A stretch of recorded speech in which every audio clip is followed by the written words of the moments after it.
I always like to talk to mission-driven messengers, and how I define that is, people who a lot of times mission-driven is kind of a big buzzword, right? Because those types of businesses want to make a difference in the world, and I believe that's so powerful. So coaches are one area where I believe podcasting benefits a lot, and then the nonprofit world is another area that I'm passionate about working with. Coaches and nonprofits are also the segment that I focus on because of how high trust those transactions are when you make them.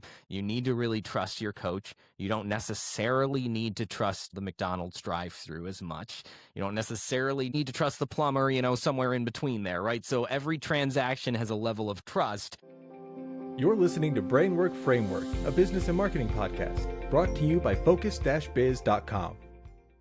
Welcome back to another episode. With us today is the founder, the audio producer, and voice talent at Jon Goehring Voiceovers, Jon Goehring. So excited to have you on. How you doing today? Chris, I'm doing great. Thank you so much for having me on. I'm excited to talk with you today. Absolutely. Same here. It's our pleasure. We always like to ask our entrepreneurs, tell us about your journey. What were you doing before that kind of led you into what you're doing today? Well, I fell in love with radio on my first day on my local college campus here. The college campus has a nice large radio station, and I fell in love immediately with radio and the idea of talking into the mic and being able to hear yourself in the headphones and all those cool things that us radio people love. And so that's what really launched my career into radio. I got an internship out of college and was able to work in the radio world full time for a little bit. But then I realized that the traditional radio industry, how many of us really listen to FM radio anymore, right? I don't know about you, Chris. Are you a big FM radio guy? I used to all the time, but I don't know. It's not so much anymore. Things are different. I've asked a ton of people that, dozens of people that, and I would say that the most common answer is, yeah, I used to, but now I listen to podcasts, or now I just listen to music in the car. And so I think that's something that we've all seen, and the evolution of AI and the changes that have made radio has had made to it. And so thousands of radio professionals have been laid off. I wasn't one of those professionals. I was lucky enough to, I guess, get a jump start ahead of that and realize, maybe this isn't the best industry for me for the long term. So I got out of radio and now get to do my own work, which started off as just voiceover and audiobook narration and those things. But now I've expanded to working with brands, building trust for them through the power of podcasting. So content creation is something I really believe in, and it started in the radio days, but now I'm realizing that it's expanding a lot further. That is incredible. And I hear from all these entrepreneurs, it's all about this pivot. There's a new opportunity, or they see something and they realize, okay, maybe this is the direction that I want to go. So going from radio into just a different medium of how you deliver this type of content to people, using your natural skills and abilities and expertise to find these opportunities. And now you're building content for other people. It's incredible. Thank you. And it is very sad to see some radio professionals who I still know who are great people, but they stuck in that mode of communication because they believe that that's the only way, because that's what they know. But content evolves just like anything, right? And here we are, as we're recording this, we have a lot of changes that are coming, I know, from this point forward. And within 20 years, maybe the whole content world looks different. So just like in any business as an entrepreneur, working in the world of content is the same way. We need to be flexible and be able to adapt. Absolutely. And when you say 20 years, I'm almost thinking 20 days or 20 months. The changes within AI and marketing has just been incredible to see. It's advancing so fast. How do you like to stay on top of that? Are you seeing any changes to this opportunity or threats to your business, or do you see it as an opportunity? I try to see it as an opportunity, but like anything, it can be both, right? Mm-hmm. And all depends on your mindset. How do I stay on top of it? The cheesy answer, but it's somewhat true, is the Brainwork Framework podcast, right? Hey, thanks so much. That's like, and in all seriousness, all of the great content out there, like what you're doing here, so many other entrepreneurs are doing too, listening to podcasts and reading books. And I love podcasts, especially because usually books, by the time you read them, it's been a couple years since the author has written them.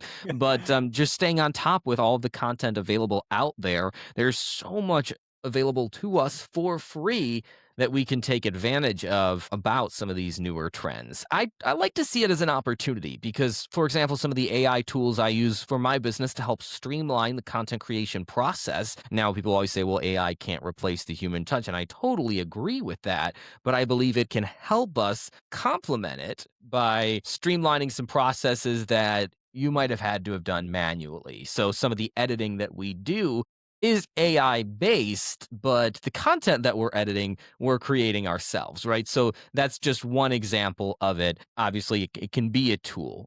And on the other side of things, it can be a threat too. And that's why we have to watch out for it. And like the voice acting world is under attack by AI for sure. And that's why there are times when we need to embrace AI and use it in our work. And there are other times when maybe we need to pivot away from an industry like just bland, raw narration because it's being replaced by AI. So it's a combination of things. Absolutely, John. I totally agree. And that's why it's mindful for us to, stay on top of those trends, but also deliver that human touch within our marketing for the things that they can't replace. So I was curious more about how do you kind of, tackle and approach to content creation when you're helping other businesses or people and they come to you and say, hey, I'm kind of interested in this content strategy. What is it? How does it work? What is the process like? How do you like to kind of go into that? This is why I believe in the power of podcasting so much because podcasting, what I like to call, it's a trust building tool and a content creation engine. And this is why I founded this brand Story Trust Media because I really feel passionate that trust is like the currency of business. As a small business, I work with some nonprofits too. I like to call us all mission driven messengers, right? Because we For all have a sure. mission. Whether it's, to profit ourselves, but also to make a difference in the world in whatever area we're passionate about. But the world of podcasting is so great because it builds trust through authentic conversations. And there has been a lot of research done that shows that you and I having this conversation, this face to face, even though virtual conversation, builds trust between the two of us dozens of times faster than if we were to exchange text messages. And what are we doing with a lot of our content online? We're writing it out. We're typing it. We're sharing stock photo and typing out some sentences that maybe AI even helped us write. So how fast is that building trust? I'm not saying a blog can't get you there, but podcasting is so powerful, number one, because of the face to face video audio component of it, face to face, voice to ear. And then number two, because of how efficient it can be. If you look on the Brainwork Framework podcast YouTube channel, you can see a lot of great short video clips from the episodes, which doesn't mean don't check out the full episode. You got to check out the full episodes, right? Because there's gold in there. But at the same time, the ability for you to create some content out of just a podcast episode, it doesn't have to just be a podcast episode. It can be a blog. It can be those clips. It can be a carousel on social media. There's so much that podcasting can do from an efficiency standpoint. So it builds trust. And I like to say you get better gas mileage with podcasts, right? You get to take them further. So that's why I'm so passionate about the world of podcasting. Absolutely. I absolutely love it, both being a guest and a host. You get to meet a lot of great people, get to have these conversations. Like you said, it's the authentic trust building sort of exercise. But the repurposing of content, man, that is crazy. A 30-minute conversation can become 3 months worth of content in a sense, where you're crafting things in a different way. You're adding B-roll now, maybe you're transcribing it, turning it into a blog post. I mean, there's so many great tools out there, like you said, for the efficiency and scaling piece of podcast. I feel like it's just a winning combination. When you focus on podcasting as this, content medium, do you try to encourage them to be a guest on certain podcasts? Do you like for them to host a podcast? Because those are like two very different worlds, being the host versus the guest. Some people do both. Have you seen one be more effective than the other or a better fit for certain people? I think it is all about that fit, right? Because I think starting your own podcast is great because you're automatically able to provide somebody else value. And the business world, as are the entrepreneurs who love this show, right? It's all about value. What added extra value can you bring to your ideal client profile? So a great tactic when it comes to podcasting is start a podcast. And the first thing you do is invite your ideal clients onto that podcast. Not as just a way of trying to, hey, I'll scratch your back, you scratch mine by becoming a client. I mean, certainly you're adding that value and you're hoping to get that in return. But no, there's even more value in that. For them, certainly there's the opportunity to borrow your audience for a bit. You're providing value to them by them having the chance to borrow your audience for a few minutes, 30 minutes, whatever. And then there's also that opportunity for you to learn deeper, more information about your ideal client profile. So now you can say, okay, what really are their pain points? Because so many entrepreneurs who are creating content have no idea what the pain points actually are. And they realize, okay, it's important to touch on their pain points, but maybe they have some misconceptions about those pain points. So this is why podcasting is not just a content creation tool, but it's an education for you along the way, and you build great relationships. So my first recommendation is, yes, start a podcast. But if you can get on podcasts at the same time, if you can do it with a podcast swap with someone, you have somebody on who also has a podcast, there's so many opportunities there. And I would never turn down an opportunity to be on a podcast. But just going out and pitching yourself as a podcast guest, you have to realize that it's like saying, hey, I don't know what I'll give back, but give me value. Right. So I think you start by starting a podcast if you can, and then you work in those opportunities to guest as well. Absolutely. A common thread I hear from entrepreneurs is the giving of value and trying to give value instead of what's in it for me. You focus on what can I give to them. And this is creating better conversations, better relationships. Like you said, you can get a deeper dive into the ideal client profile. What are their pain points? What are they going through? And it's such a great tool. It's a medium. I'm starting to invest more. You see podcasters with these fancy, cool mics. They start getting better video. You see it in their content too. Is there a balance you try to find versus like, your budget friendly, got to be scrappy, I'm on a shoestring budget setup versus I have to go all in. People are buying, $5,000 cameras. How do we find that balance and create good content for people? Great question. And I love to approach it. And with people who come to me to help them start podcasts, I approach it as a list of priorities, right? And so the top priorities before you even start are very simple in my framework. And they're extremely simple that I'm pretty confident that we all have them. Number one is a computer. Number two is a quiet recording space, right? So more important than anything, and this also comes from my audio production and engineering background, more important than how expensive the microphone is or what interface you have or if you have sound padding on the wall is, are you in a quiet recording space with a lower noise floor is what we call the technical term. So before you invest in all these other things, make sure you have a quiet space, because a really expensive mic in a loud or a very large room with a 3-foot tall, old floor kind of room is going to make a lot of noise and cause some issues for you. So that's why I say that's number one. But as you go, there's nothing stopping you from starting a podcast without having everything that you eventually want. And like you said, Chris, you're starting to invest in these things, but the key is you already started the podcast. You're not sitting around waiting. This is something that entrepreneurs do all the time, right? It's like, well, I'll do this once I have this, and this in line, and then it never happens, right? You No. just start. Or they spend all this money getting into it and they're like, I don't even know if I like this anymore. Well, you should probably start there maybe. Yeah, just start. Starting is like the hardest part of a podcast. And then from there, you learn, you adapt. Your first episode probably sucks. It's okay. We'll move on from there. And then you can start adding things like a higher quality camera. Yes, I can't tell you the first website I made, I was proud of it. But looking back, it was absolute trash. Looking back at the first design, anything that I did, eventually I wasn't as proud as I was. But just the transformation and evolution, when you start to have experience and perfect your craft, you start to learn more. That starts to show in all of the content that you're producing. And this is promotional content for you as a person or a brand. If you're a corporation or a business, you're trying to put yourself out there.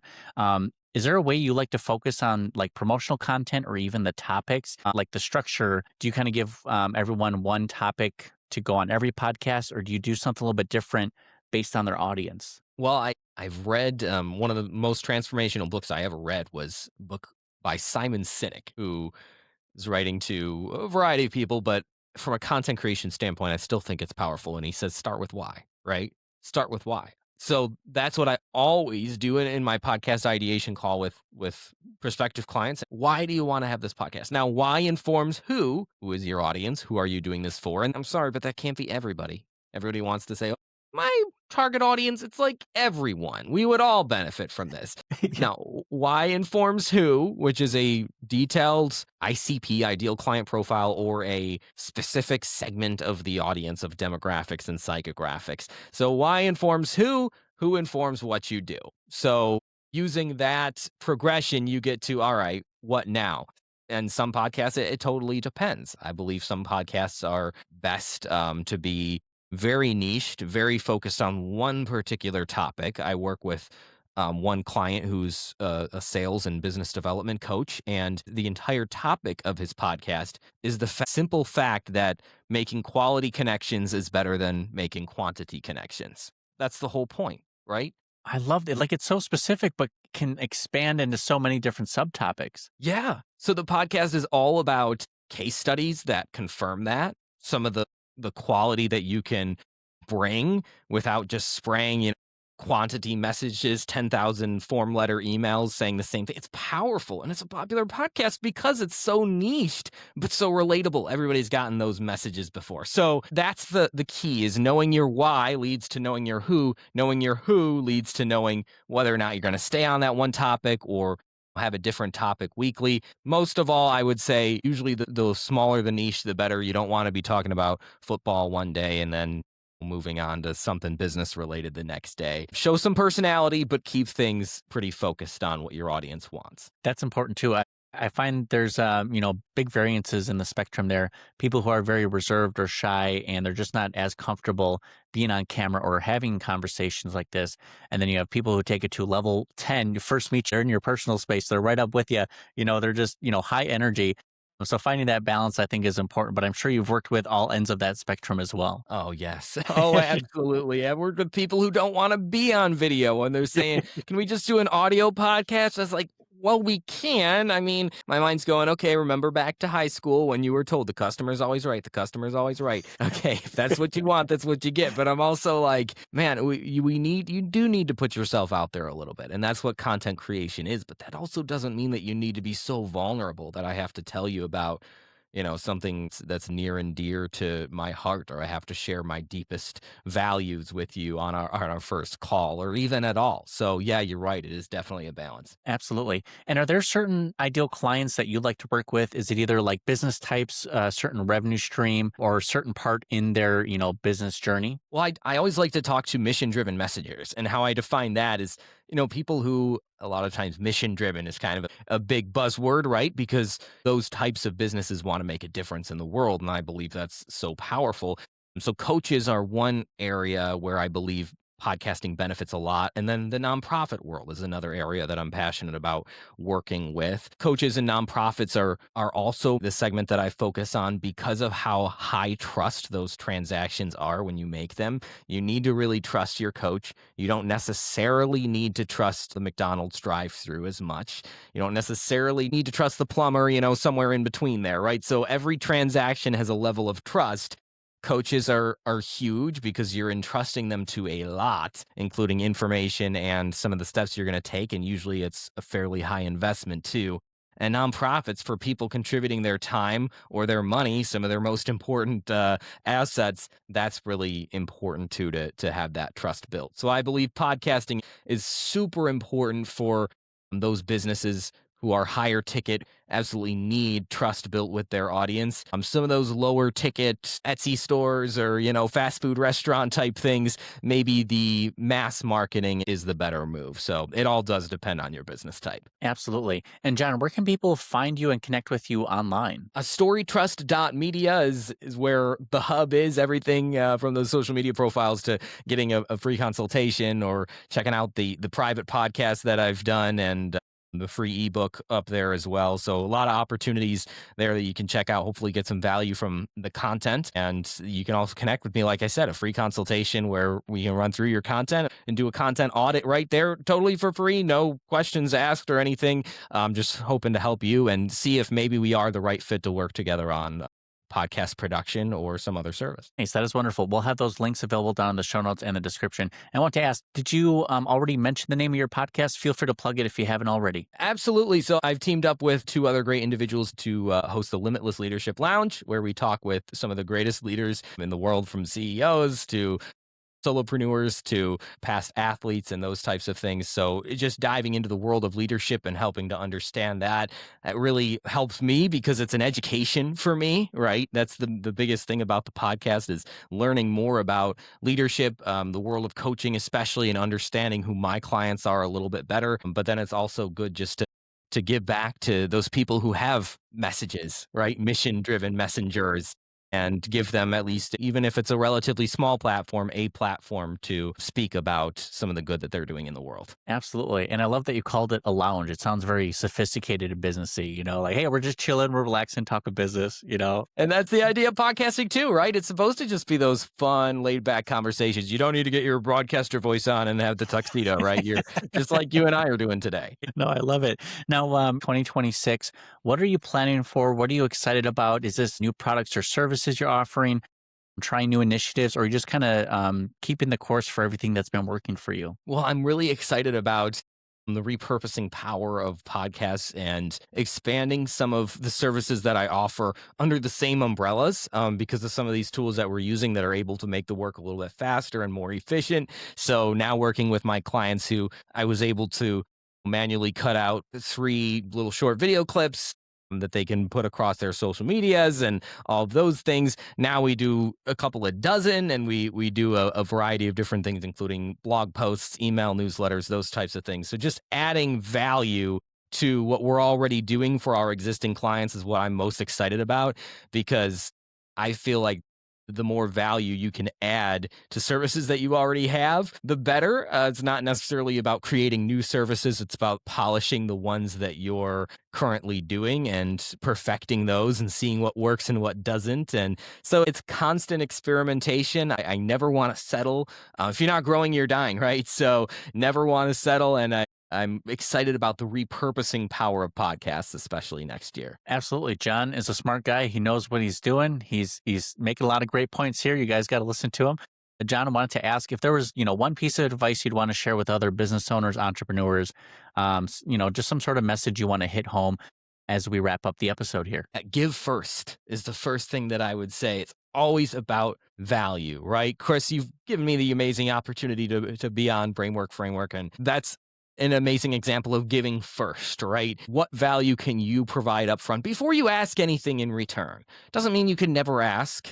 You don't want to bury your CTA and never get to it, right? That's the other extreme, but give first. And what you'll find there is not only that you get more in return, and sometimes you don't even at all, but what you find is that you develop a mindset and just a whole difference in the way that you think about business and even life in the world.